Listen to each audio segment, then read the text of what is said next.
Next on the news, it's a Mass that moves the church forward for the next year, supplying the sacred oils used in the sacraments and a message of hope from the Bishop of Brooklyn.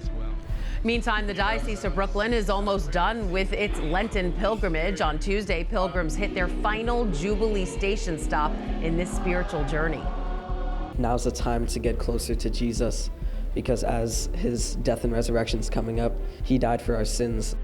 Plus, Pope Francis makes a surprise appearance at Palm Sunday Mass. But will we be seeing the Holy Father this Holy Week? The faithful in Rome hope so, but they don't want the pontiff to push himself.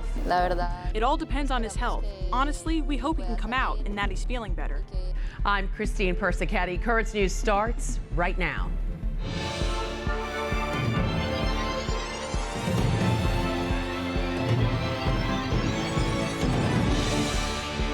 You are looking inside the Co-Cathedral of St. Joseph, where final preparations for an ancient tradition are underway.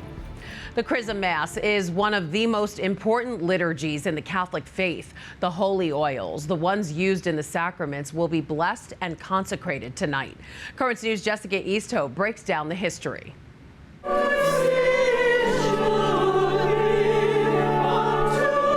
This ancient tradition dates back centuries. It's the blessing of the church's oils, those used in the sacraments to baptize, sanctify the sick, ordain priests, and anoint altars.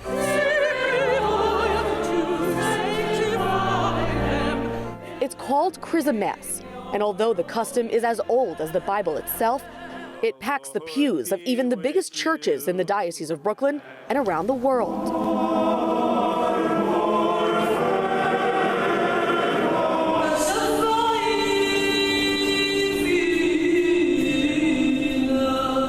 The blessed oils are distributed to every parish every Holy Week, and they'll last the whole year through.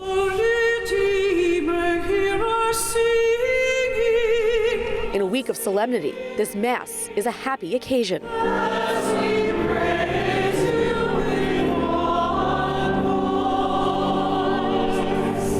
Nearly 300 priests will come to St. Joseph's Co-Cathedral. It's a chance for them to renew their vows and hear a special homily from their bishop.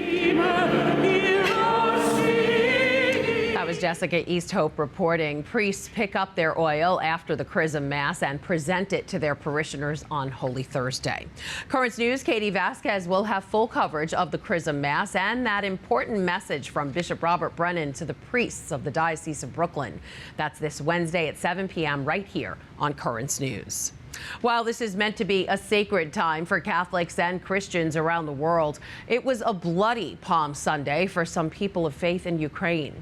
Tragedy struck a city in the northeastern section of the country as 2 Russian ballistic missiles landed around 10 a.m. right as people were making their way to church. Reports say the attack killed at least 34 people, including 15 children, and injured more than 100. Over in the war-torn Holy Land, 4,000 people attended a Palm Sunday procession from the Mount of Olives into the old city of Jerusalem, just like Jesus did thousands of years ago. Between bursts of rain, the pilgrims were led by a Christian Scouts troop that sang hymns and clapped their hands as people waved their palms.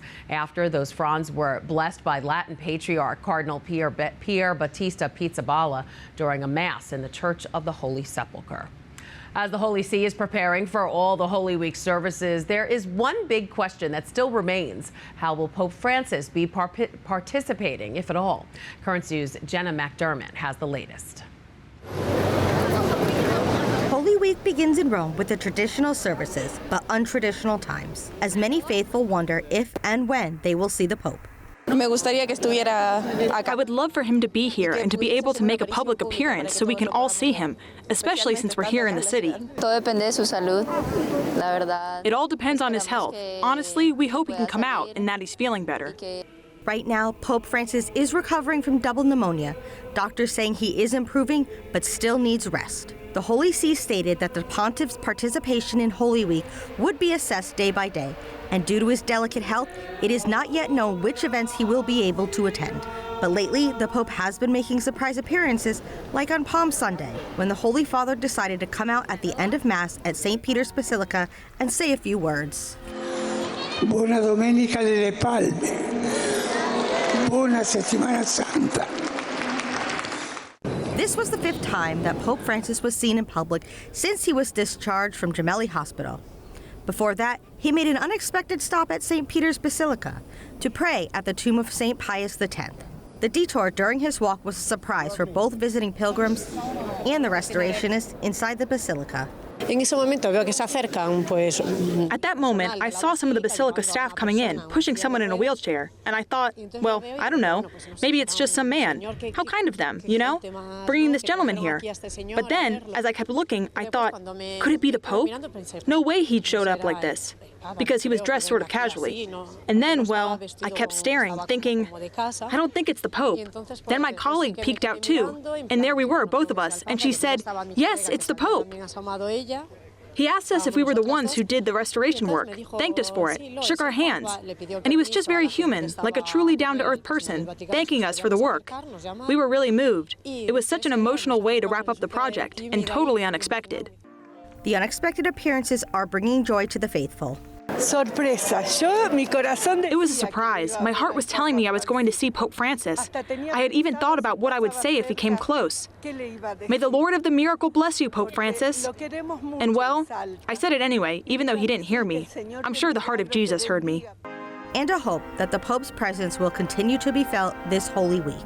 Jenna McDermott, Currents News. In the latest update from the Holy See press office, multiple cardinals have been named as presiders over the Vatican's Holy Thursday and Good Friday services. They also announced Pope Francis himself has written the Way of the Cross meditations that traditionally takes place at Rome's Colosseum. Those meditations will be published by the press office Friday at noon. Be sure to stick with Currents News and the tablet for complete Holy Week coverage, both in the Vatican and the Diocese of Brooklyn. And be sure to stick with Net TV for full Holy Week coverage. The next service will be on Holy Thursday. Net TV will broadcast live the Mass of the Lord's Supper at 7:30 p.m. On Good Friday, there will be 3 services, a Way of the Cross at 10 a.m., a Spanish Procession of the Lord at 12 p.m., and the Passion of the Lord at 3 p.m. The Easter Vigil will be at 8 p.m. that Saturday, and on Easter Sunday, there will be 6 Masses for the faithful to view. 9 a.m. Creole, 11 a.m. English, 1:30 p.m. Spanish, 4 p.m. Italian, 5 p.m. Polish, and 6 p.m. English. The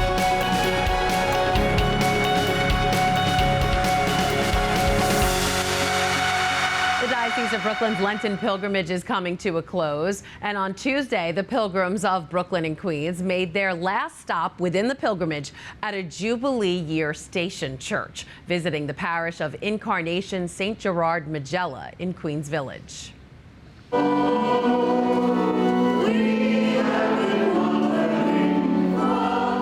Bishop Robert Brennan celebrated the Mass for pilgrims as well as students from Incarnation Catholic Academy.